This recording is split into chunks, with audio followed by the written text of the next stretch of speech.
الحكمة من يشاء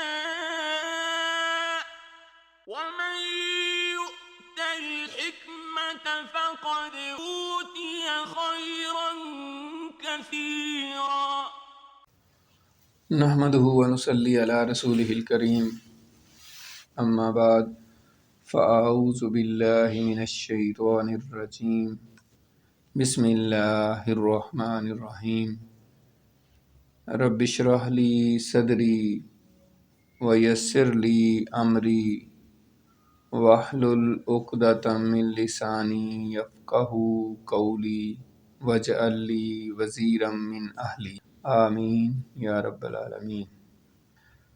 سورۃ البقرہ آیت نمبر 149 اور 150 دو آیات کا آج ہم مطالعہ کریں گے۔ ومن حيث خرجت فول وجهك شطر المسجد الحرام وإنه للحق من ربك وما الله بغافل عما تعملون ومن حيث خرجت فول وجهك شطر المسجد الحرام وحيث ما كنتم فولوا وجوهكم شطره لئلا يكون للناس عليكم حجة إلا الذين ظلموا منهم فلا تخشوهم واخشوني ولأتم نعمتي عليكم ولعلكم تهتدون۔ اب اس کا جو سیاق و سباق ہے اور ربط آیات ہے، اصل میں دوسرا سپارہ جب سے شروع ہوا ہے تو یہ مضمون چل رہا ہے خانہ کعبہ یعنی قبلہ کی تبدیلی کا۔ پہلے بیت المقدس کی طرف حکم تھا نماز پڑھنے کا ادھر کو منہ کر کے، پھر اللہ تعالیٰ نے حکم دیا کہ خانہ کعبہ کی طرف منہ کر کے یعنی نماز پڑھیں، یعنی مکہ کی طرف۔ تو اس میں ایک تو بڑی اہم بات جو ہے وہ یہ ہے کہ یہ حکم جو ہے ڈائریکٹ جو نبی کریم صلی اللہ علیہ وآلہ وسلم کو حکم ملا ہے، یہ 3 دفعہ تو ایک ہی طرح کی آیت ہے، ٹھیک ہے، جو ابھی اس آج کے سبق میں 2 دفعہ آئی ہے، وَمِنْ حَيْثُ خَرَجْتَ فَوَلِّ وَجْهَكَ شَطْرَ الْمَسْجِدِ الْحَرَامِ، ٹھیک ہے، یہ 149 نمبر آیت میں بھی ہے اور 150 نمبر آیت میں بھی ہے، ٹھیک ہے۔ اور یہ جو ہے اچھا دوسری بات جو میں بتانے لگا ہوں کہ اس کے ذیل میں بھی 2 دفعہ مسلمانوں سے خطاب ہے، یعنی جیسے ابھی ہم نے پڑھا کہ اے مسلمانوں تم بھی اسی طرح، تو یعنی اوورآل سمجھ لیں کہ 5-6 دفعہ یہ بات قرآن مجید میں آئی ہے۔ اور میں اپنی اگر بات کروں تو جب میں خود اس سے پہلے پڑھتا تھا قرآن مجید، جب میں نے اس کو نہیں سمجھا تھا تو مجھے بڑی مشکل سا لگتا تھا کہ ایک بات بار بار کیوں کی جا رہی ہے۔ تو عام جو بندہ ہے، جو عام قرآن مجید پڑھنے والا ہے، عام طور پہ تو اللہ معاف کرے ہم مسلمان جو ہیں قرآن مجید کو سمجھ کے پڑھنے کا تردد ہی نہیں کرتے، اور نہ ہمارے یہ زندگی کے مقاصد میں عام طور پہ شامل ہے، جو بڑے افسوسناک بات ہے اور بڑی دکھ کی بھی بات ہے۔ اللہ تعالیٰ نے یہ ہدایت کے لیے کتاب بھیجی ہے، نہ کہ صرف ثواب حاصل کرنے کے لیے۔ ثواب ہوتا ہے، ہم ہر دفعہ یہ بات کرتے ہیں، لیکن اللہ تعالیٰ نے یہ کتاب اس لیے بھیجی ہے کہ ہم اس سے ہدایت حاصل کریں۔ تو بہرحال سمجھنا تو عام طور پہ ہمارا نہیں ہوتا، لیکن جو لوگ سمجھنے کی کوشش کرتے ہیں یا پڑھتے ہیں تو وہ غور کرتے ہیں کہ یار یہ ایک بات بار بار کیوں آ رہی ہے، تو اس میں کیا حکمت ہے۔ یہ اصل آج کا پوائنٹ ہے، آج کے جو سبق میں اہم ترین یہ نقطہ ہے کہ قرآن مجید جو ہے اس میں کوئی بھی چیز جو ہے وہ بلا مقصد تو نہیں ہے، ٹھیک ہے نا، اس کا مقصد ہے۔ تو یاد رکھیے گا کہ کوئی بھی چیز جو ہے نا، اب جیسے یہی ہے 3 آیات جو ہیں ایک ہی طرح کی آئی ہیں کہ آپ جہاں کہیں پہ بھی ہوں تو خانہ کعبہ کی طرف منہ کر لیجئے نماز میں۔ تو اس میں مختلف جو مفسرین ہیں، اور عام مفسرین کی میں بات نہیں کروں گا آج، جو ہمارے مفسرین جو امام المفسرین ہیں، ایک تو ہوتا ہے نا عام مفسر، عام جس کی اتنی نہیں ہے، اور ایک ایسے مفسر قرآن جس کو پوری ورلڈ جانتی ہے، پوری دنیا جانتی ہے، یعنی مسلمانوں میں کوئی ایسا مسلمان شاید جو تفسیر پڑھتا ہے اس کو اس کا ضرور پتہ ہوگا۔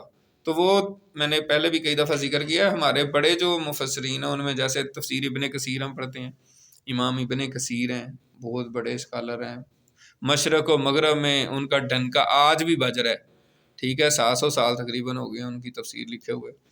تو اس سے پہلے جو ہے نا وہ امام قرطبی ہیں، ان کی بھی اکثر بات ہوتی ہے، اندلس کے رہنے والے تھے، تفسیر قرطبی انہوں نے لکھی. اسی طرح امام فخر الدین رازی ہیں جو ان کی تفسیر ہے تفسیر کبیر، 30 جلدوں میں موجود ہے، آج بھی موجود ہے.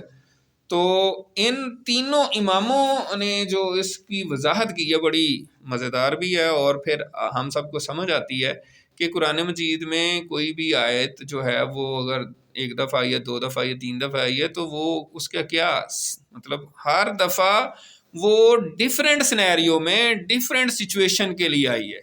ٹھیک ہے، مطلب ایک دفعہ آئی ہے تو اس کا صورتحال کچھ اور ہے، اس میں وہ آیت ہے، مطلب آیت تو وہی ہے لیکن اس کے بیک گراؤنڈ میں اس کا سینیریو کچھ اور ہے. ٹھیک ہے، اگلی دفعہ آئی ہے تو اس کا کوئی اور مقصد ہے، تیسری دفعہ آئی ہے تو اس کا کچھ اور مقصد ہے. مطلب اوور آل جو اس کے دائیں بائیں آیات ہیں اور اس کے جو ہے نا، تو وہ اپنے آپ کو کسی اور رنگ میں پیش کر رہی ہے. تو یہی قرآن مجید کا اعجاز بھی ہے. اچھا، اس میں ایک بڑی مزیدار بات اور بھی ہے. عام طور پہ کہا جاتا ہے کہ ریپیٹیشن جو ہے نا، وہ کوئی بھی رائٹر جو ہے وہ ریپیٹیشن کرے تو وہ اچھی نہیں سمجھی جاتی. ٹھیک ہے، اور یہ بات مانی ہوئی ہے. اچھا، اگر یہ ریپیٹیشن ہی تھی، مطلب فرض کریں ایک بندہ کہتا ہے جس کو سمجھ نہیں آتی، وہ کہتا ہے یہ بار بار ایک بات ہے، یہ تو ریپیٹیشن ہے، یعنی ایک تکرار ہے، تو کیوں ہے؟ ٹھیک ہے، تو اس پہ سب سے پہلے کس نے اعتراض کرنا تھا؟ قرآن مجید جب نازل ہوا، جو اپنے آپ کو ادیب کہتے تھے، جو اپنے آپ کو کہتے تھے کہ ہم سے بڑا دنیا میں کوئی ادیب ہی نہیں ہے، اور وہ تو ذرا سی بھی کمی ہو تو اس کو کہتے تھے یہ کیا ہے، یہ کیا کلام ہے، ہم نہیں مانتے. ٹھیک ہے نا، لیکن انہوں نے تو وہاں چون بھی نہیں کی. یعنی ریکارڈڈ ہسٹری میں مطلب ظاہر ہمارے پاس صحابہ کرام کی بھی لائف جو ہے نا، اسد الغابہ فی معرفت صحابہ کے نام سے اور طبقات ابن سعد کے نام سے ہمارے پاس صحابہ کرام کی سیرت صحابہ کے نام سے بے شمار کتابیں ہیں جہاں پہ اس وقت کا سارا سینیریو ریکارڈڈ ہے، یعنی کہ کیا چل رہا تھا، لوگ کیا کہہ رہے تھے، سارا کچھ ہے. پھر احادیث ہیں، پھر تفاسیر ہیں. کہیں پہ بھی کوئی ذکر نہیں ملتا کہ اہل عرب نے اعتراض کیا ہو کہ یہ آیات اتنی دفعہ ہیں تو کیوں ہے نا، یہ ریپیٹیشن کیوں ہے. تو اس وجہ سے جو ہمارے ائمہ ہیں انہوں نے پھر اس کی وضاحت کی ہے. تو امام قرطبی کہتے ہیں کہ یہ جو 3 دفعہ حکم ہوا ہے، وَمِنْ حَيْثُ خَرَجْتَ فَوَلِّ وَجْهَكَ شَطْرَ الْمَسْجِدِ الْحَرَامِ، یہ 3 دفعہ آیت آئی ہے. تو اس کی حکمت کیا ہے؟ تو امام قرطبی نے فرمایا کہ پہلا حکم جو ہے وہ مکہ والوں کے لیے ہے، یہ ان کی رائے ہے. یعنی پہلی دفعہ جب آیا تو یہ مکہ والوں کے لیے ہے. دوسرا حکم جو ہے وہ کہتے ہیں دوسرے شہر والوں کے لیے ہے. ٹھیک ہے، اور تیسرا حکم جو ہے وہ مسافروں کے لیے ہے. ٹھیک ہے، کیونکہ اس میں آتا ہے وَمِنْ حَيْثُ خَرَجْتَ فَوَلِّ وَجْهَكَ شَطْرَ الْمَسْجِدِ الْحَرَامِ. امام فخر الدین رازی صاحب جو ہیں تفسیر کبیر کے جنہوں نے لکھی ہے، وہ کہتے ہیں کہ پہلا حکم جو ہے وہ ہے ان کے لیے جو خانہ کعبہ کو دیکھ رہے، یعنی جو خانہ کعبہ کے سامنے کھڑے ہوں، جو خانہ کعبہ کو دیکھ رہے ہوں، تو پہلا حکم ان کے لیے ہے.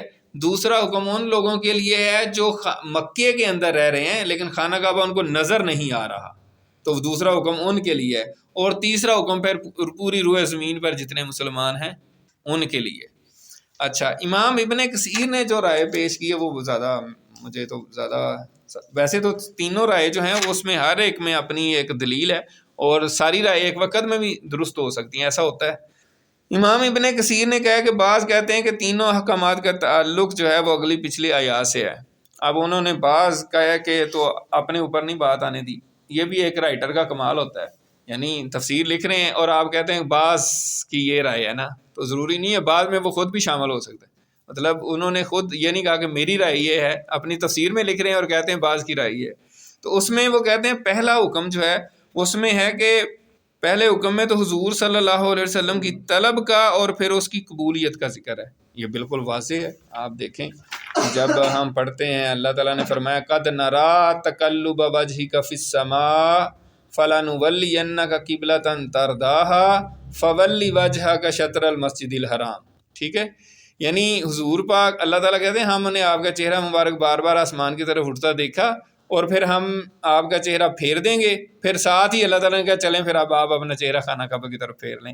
تو پہلا جو حکم آیا وہ کس وجہ سے آیا ہے؟ حضور پاک کی چاہت، حضور پاک کی دعا، حضور پاک کی خواہش کے اوپر کہ یا اللہ تو خانہ کعبہ کو اگر قبلہ بنا دیں، تو اللہ تعالیٰ نے فرمایا فولی وجہ کا شطر المسجد الحرام، پس آپ اپنا چہرہ مبارک جو ہے نا پھر خانہ کعبہ کی طرف موڑ لیجیے، ٹھیک ہے۔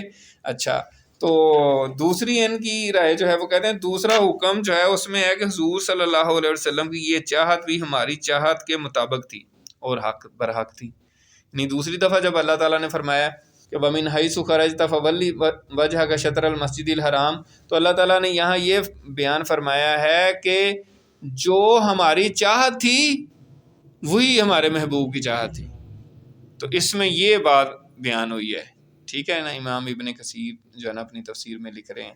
اور تیسرے حکم میں وہ کہہ رہے ہیں کہ اس میں یہودیوں کی حجت کا جواب ہے کہ ان کی کتابوں میں پہلے سے موجود تھا کہ مسلمانوں کا قبلہ جو ہے وہ خانہ کعبہ ہے، ٹھیک ہے، تو اس کا ان کو جواب دیا ہے، اور پھر کہا گیا کہ فولی وجہ کا شطر المسجد الحرام، پاس آپ اپنے چہرے کو خانہ کعبہ کی طرف موڑ لیجئے اور نمازوں میں اس طرف ہی منہ کیجئے، خواب مطلب حضر میں ہوں یعنی گھر میں ہوں، اپنے مقام پہ ہوں یا سفر میں ہوں، جہاں سے بھی ہوں، جہاں کہیں پہ بھی ہوں آپ بھی، اور پھر امت مسلمہ کو کہا گیا کہ آپ بھی جہاں کہیں ہوں اس طرف منہ کر لیجئے۔ تو یہ چیز ہوتی ہے کہ جب تک ہم تفسیر نہیں پڑھتے، تھوڑا سا اس کی ڈیٹیل میں نہیں جاتے، تو بعض کا ہمیں چیزوں کی سمجھ نہیں آتی۔ آگے اللہ تعالیٰ فرما رہے ہیں اِلَّا الَّذِينَ اوپر فرمایا ہاں لِأَلَّا يَكُونَ لِلنَّاسِ عَلَيْكُمْ حُجَّةٌ، یعنی یہ ساری بات مکمل ہو گئی۔ وَحَيْثُ مَا كُنْتُمْ فَوَلُّوا وُجُوهَكُمْ شَطْرَهُ، پہلے حضور پاک صلی اللہ علیہ وسلم کو اللہ تعالیٰ نے فرمایا وَمِنْ حَيْثُ، اور جہاں کہیں سے بھی خرجتا آپ نکلیں، فَوَلِّ وَجْهَكَ شَطْرَ الْمَسْجِدِ الْحَرَامِ، تو آپ اپنے چہرے مبارک کو مسجد حرام کی طرف کر لیجیے، یعنی خانہ کعبہ کی طرف، نماز میں ادھر کو منہ کر کے نماز پڑھیں۔ وَحَيْثُ مَا كُنْتُمْ، تو اسی کی ذیل میں، اسی کی مزید ایکسپلینیشن میں اللہ تعالیٰ مسلمانوں کو اجتماعی طور پہ کہہ رہے ہیں جمع کا صیغہ استعمال کرتے ہوئے، وَحَيْثُ مَا كُنْتُمْ، اور جہاں کہیں بھی تمہیں مسلمانوں ہو، فَوَلُّوا وُجُوهَكُمْ شَطْرَهُ، تو تم سب اپنے چہروں کو اس خانہ کعبہ کی طرف پھیر لو، لِأَلَّا يَكُونَ لِلنَّاسِ عَلَيْكُمْ حُجَّةٌ، تاکہ لوگوں کے پاس تمہارے خلاف کوئی دلیل نہ رہے، کوئی اعتراض کا موقع نہ رہے، کوئی ایسی ان کے پاس جو ہے نا لاجک اور ریزن نہ رہے کہ جو آپ کے خلاف وہ استعمال کریں۔ یہ کیا بات ہے؟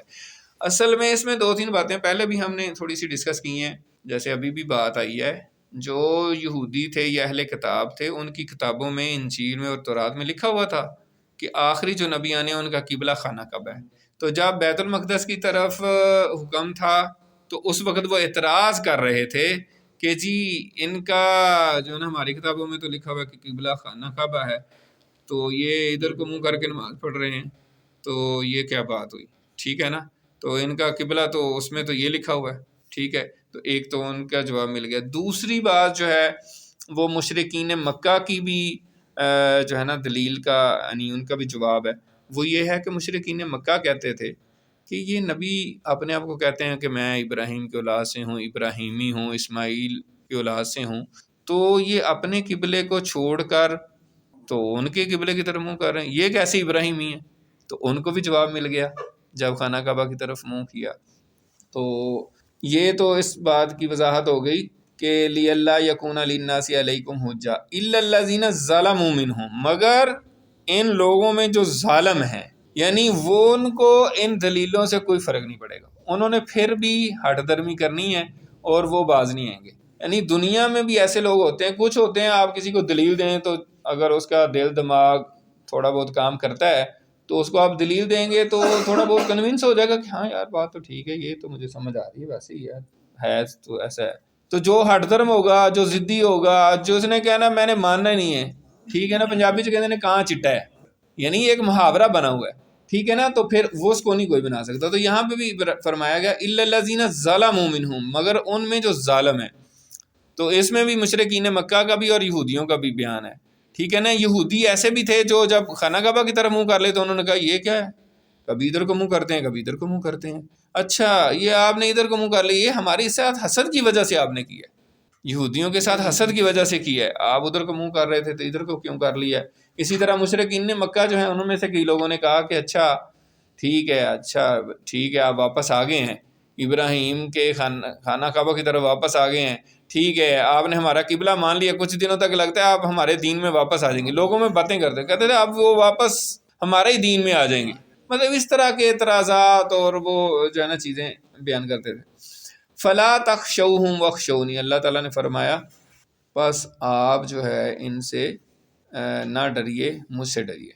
کہ لوگ جو ہیں وہ دین کے معاملے میں طرح طرح کے اعتراض اٹھاتے ہیں، ٹھیک ہے، تو ان سے ڈرنے کی ضرورت نہیں ہے.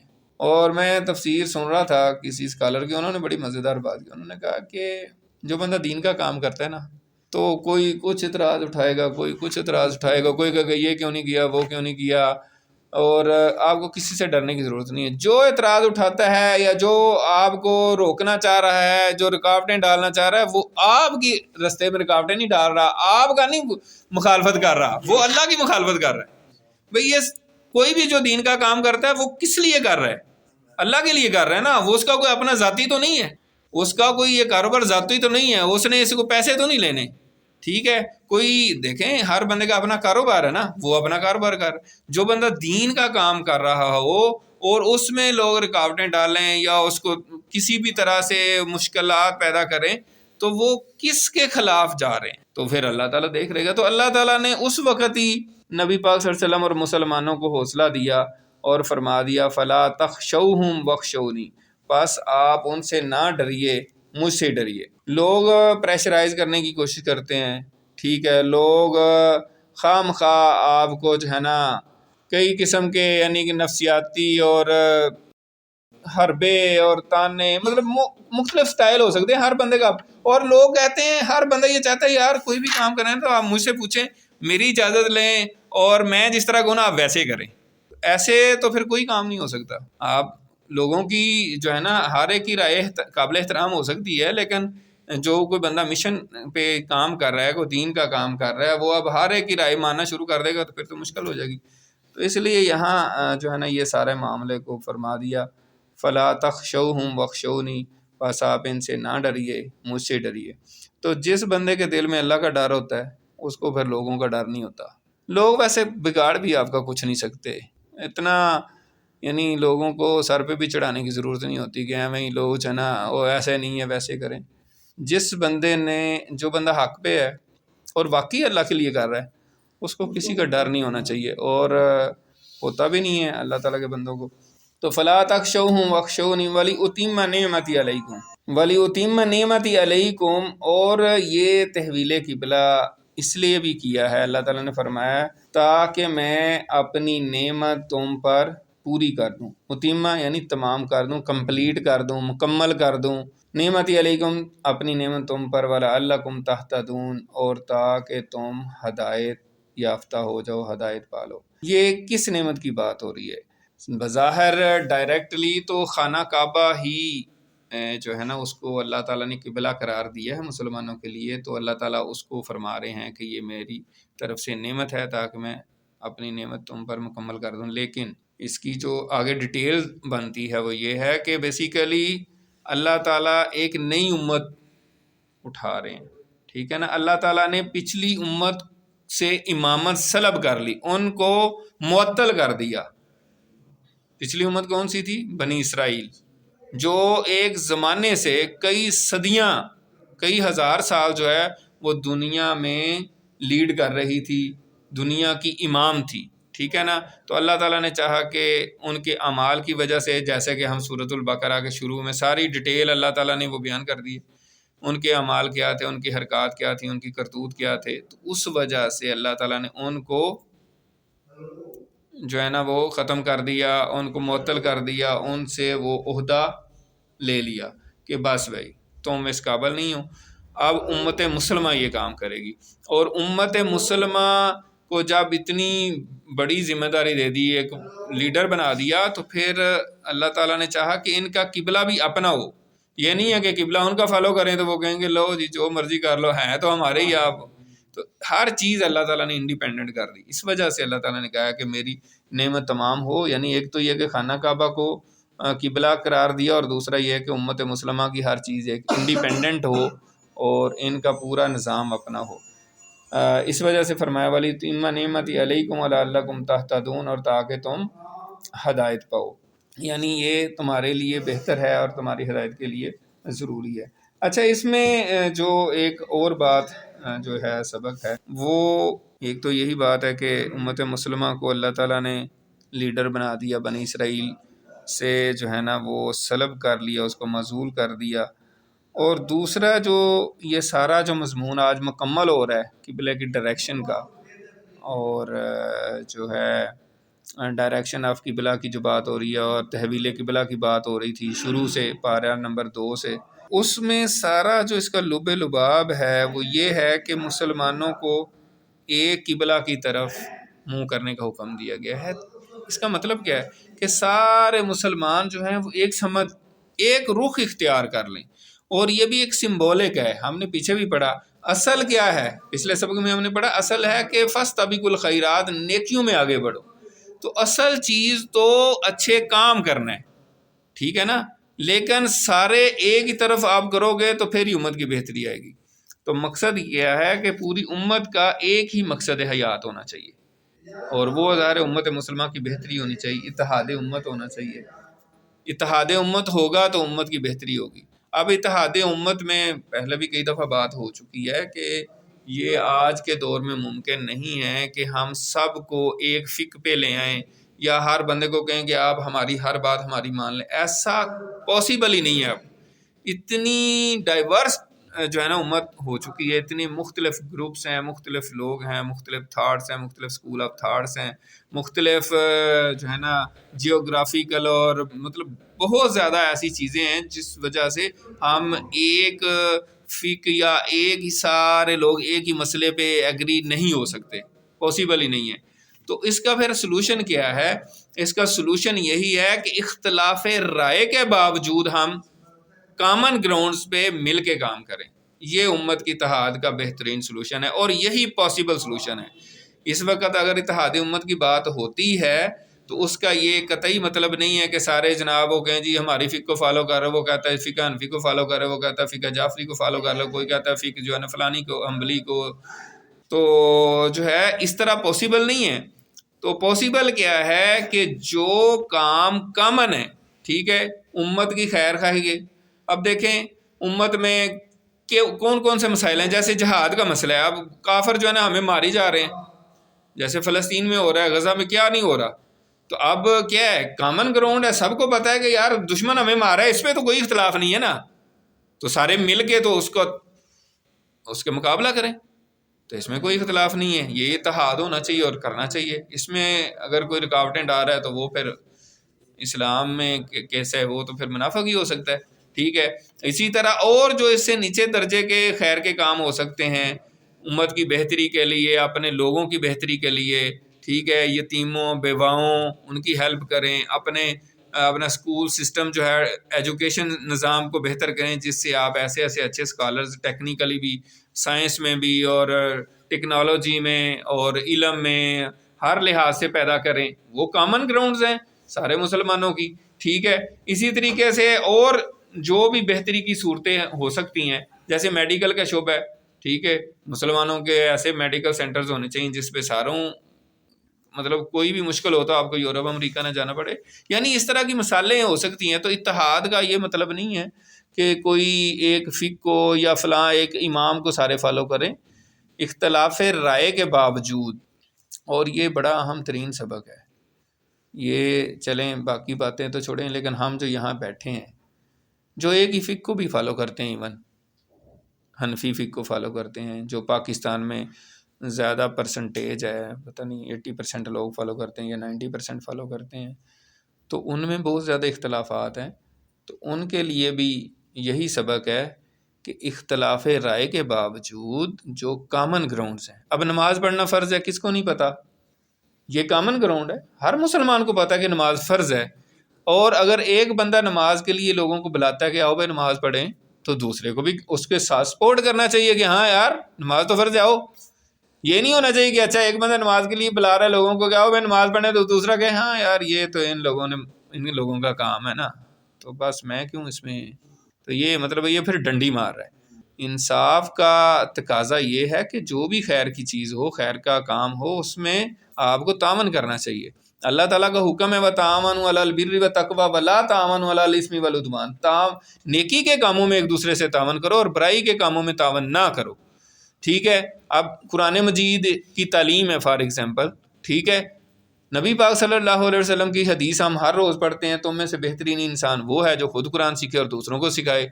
تو جہاں قرآن سیکھنے کی اور سکھانے کی بات ہو اور سکھایا جا رہا ہو اور آپ وہاں بیٹھیں، دلیل سے دیکھیں کہ کوئی ایسی بات تو نہیں ہے، غلط تو نہیں ہے، اور اگر میرٹ پہ ہے، ساری چیزیں صحیح ہیں، اور پھر اگر آپ تعاون نہیں کرتے تو اس کا مطلب ہے کہ آپ پھر ڈنڈی مار رہے ہیں. آپ دین کی ایک چیز آپ نے پکڑی ہوئی ہے، آپ کو دین کا پتہ ہی نہیں ہے، آپ کو قرآن مجید کا نہیں پتہ، آپ کو اللہ کے احکامات کا نہیں پتہ. ٹھیک ہے. تو اس وجہ سے اپنے دلوں کو بڑا رکھیں، جو کوئی بھی خیر کا کام کرے اور آپ سے تعاون مانگے اس میں تعاون کریں. ہاں البتہ آپ کو ثابت ہو جائے دلیل کے ذریعے کہ یار یہ بندہ ٹھیک نہیں کام کر رہا. کوئی بھی ABC بندہ ہے اور وہ کہتا ہے آئیں یار یہ نیکی کا کام ہے مل کے کرتے ہیں، تو آپ کو ضرور اس کی ہیلپ کرنی چاہیے. جب آپ کو ثابت ہو جائے کہ یار یہ بندہ غلط کر رہا ہے، یہ ڈنڈی مار رہا ہے، یہ کوئی اور اس کے مقاصد ہیں، یہ تو نقصان پہنچانے والا ہے معاشرے کو، دین کو، امت کو، آپ چھوڑ دیں اس کو. ٹھیک ہے. لیکن جب تک آپ یہ ثابت نہ کر دیں کہ یہ بندہ غلط کر رہا ہے، اگر پھر بھی آپ نہیں اس کی ہیلپ کرتے، اس کے ساتھ تعاون نہیں کرتے، تو آپ اللہ کے قرآن کی خلاف ورزی کر رہے ہیں، اور اس میں کوئی شک نہیں ہے. جس کو شک ہو وہ قرآن مجید کھول کے پڑھے، اس کو پتہ چل جائے گا کہ یہ بات ایسی نہیں ہے. اللہ تعالیٰ فرما رہا ہے وَتَعَاوَنُوا عَلَى الْبِرِّ وَالتَّقْوَىٰ، کہ نیکی اور بھلائی کے کاموں میں ایک دوسرے سے تعاون کرو، اور ہم کہتے ہیں نہیں کرنا کیونکہ میری جماعت اور ہے، میرا فرقہ اور ہے، میں نے تو فلاں کام شروع کیا ہوا ہے، میں کیوں کروں. ٹھیک ہے. تو یہ ہم سب کے لیے بھی ہے، میرے لیے بھی ہے. اگر مجھے کوئی اور نیکی کے کام کے لیے بلائے مجھے جانا چاہیے اور میں ریڈی ہوں. اگر مجھے کسی نے نیکی کے کام کے لیے دعوت دی تو میں آپ سب کے سامنے اس بات کی بالکل گواہی دیتا ہوں کہ میں جاؤں گا انشاءاللہ تعالی. ٹھیک ہے نا. ہاں اگر مجھے ثابت ہو جائے کہ یہ اس کا ایجنڈا کوئی اور ہے دلیل کے ذریعے، تو پھر اور بات ہے. ٹھیک ہے نا. تو اسی وجہ سے ہم جو یہ کام کر رہے ہیں، کوئی بھی کام کر رہا ہو دین کا، نماز کی طرف بلا رہا ہے، قرآن کی طرف بلا رہا ہے، انسانیت کی فلاح کے لیے بلا رہا ہے، انسانوں کی ہمدردی میں بلا رہا ہے، دوسروں کی مدد کرنے کے لیے بلا رہا ہے، دوسروں کے خیر خواہی میں بلا رہا ہے، یتیموں بیواؤں کی ہیلپ کے لیے بلا رہا ہے، کوئی غریب ہے، مسکین ہے، ضرورت مند ہے، کوئی بھوکا ہے بیچارہ، اس کی ہیلپ کے لیے بلا رہا ہے، تو ہمیں تعاون کرنا چاہیے. اگر ہم تعاون جان بوجھ کر نہیں کرتے یا اس وجہ سے نہیں کرتے کہ یہ تو فلاں لوگ ہیں میں نے تعاون نہیں کرنا، تو اس کو ضرور چیک کرنا چاہیے کہ وہ کس کو فالو کر رہا ہے، وہ کس کتاب کو مانتا ہے، وہ کس رسول کو مانتا ہے، وہ کس دین کو مانتا ہے. اس کو لازمی چیک کرنا چاہیے، اور یہ سب کو پتہ ہونا چاہیے اس چیز. تو یہ جو چیز ہے نا کہ ایک ہی قبلہ ہے، ایک ہی سمت، اللہ تعالیٰ نے بار بار 5 دفعہ فرما دی ہے، ایک ہی خدا ہے، ایک ہی رسول ہے، ایک ہی قرآن ہے، تو امت کا ایک رخ ہی نہیں ہے. ایک رخ تو ہونا چاہیے نا. اتحاد امت تبھی ہوگا جب ہم ایک رخ میں چلیں گے. ایک ہی ہمارا مقصد حیات ہونا چاہیے، اور وہ امت کی بہتری ہے. اور امت کی بہتری ہزاروں طریقوں سے ہو سکتی ہے، ہزاروں ڈائمینشنز ہیں. ہم جہاد کی باتیں کرتے ہیں، جہاد اس زمانے میں، اس دور میں یہ نہیں ہے کہ آپ جناب ضرور جو ہے نا جنگی جہاز F-16 پہ بیٹھیں اور جا کے دشمن کے اوپر بمباری کر کے آئیں، یا ٹینک میں بیٹھیں اور دشمن کو جو ہے نا وہ گولہ باری کریں یا اور گنے لے کے چلیں. آج کے دور میں علمی جہاد ہے، آج کے دور میں ٹیکنالوجی کا جہاد ہے. آپ بیٹھے دین کا صرف دفاع ہی کریں، صرف آپ یہی کہہ دیں کہ یار ہم نے یہ کام کرنے ہیں، ہمیں تو بس اپنی روٹی کی پڑی ہوئی ہے، اور ہم اللوں تللوں میں اور ہی دنیا کے کاموں میں مست ہیں. پھر کہتے ہیں امت کا یہ حال ہے. بھئی آپ تو دیکھیں ادھر کیا ہو رہا ہے، اور ہم تو ورلڈ کپ دیکھ رہے ہیں، میچ دیکھ رہے ہیں اور ہاؤ کر رہے ہیں، ہمیں تو کوئی فکر نہیں ہے. تو جب نہیں ہے تو پھر ایسے ہی ہے. اگر امت کو فکر ہوتی نا سیریسلی، ایسے حال بھی نہ ہوتا. تھوڑے بہت ہم دعا کر لیتے ہیں، اس کے بعد ہم امت کی بہتری کے لیے لانگ ٹرم پلاننگ کے تحت جو کام کر رہے ہیں، وہ کام میں وہ مانتا ہوں، وہ واقعی کام کر رہے ہیں کہ جن کے دل میں تڑپ ہے کہ یار آج نہیں تو اگلے 10 سال 20 سال 50 سال 100 سال کی پلاننگ کر لو. کہ ہم 100 سال بعد اتنے پاورفل ہو جائیں کہ ہم ان دشمنوں کا مقابلہ کر سکیں. یہ ہے نا اصل چیز. تو یہ تو نہیں ہے کہ بس آپ جناب ٹھیک ہے جی آپ نماز پڑھ لی اور بس کان لپیٹ کے اور باقی کام کیا اور سو گے جا کے. تو ایسا نہیں ہے. اسی وجہ سے علامہ اقبال رحمۃ اللہ علیہ نے جو اپنے پردرد اشعار کہے ہوئے ہیں، جو ہم آج بھی دیکھیں اختلافات کی وجہ سے مسائل کا شکار ہیں، کہ انہوں نے فرمایا کہ یوں تو تم سید بھی ہو، مرزا بھی ہو، افغان بھی ہو، بتاؤ تو صحیح کچھ کہ مسلمان بھی ہو. اور اسی طرح ان کا جو شعر ہے بڑا مشہور ہے کہ ایک ہوں مسلم حرم کی پاسبانی کے لیے، نیل کے ساحل سے لے کر تاب خاک کاشگر. اگر سارے ایک ہو جائیں تو مسئلے حل ہو جائیں.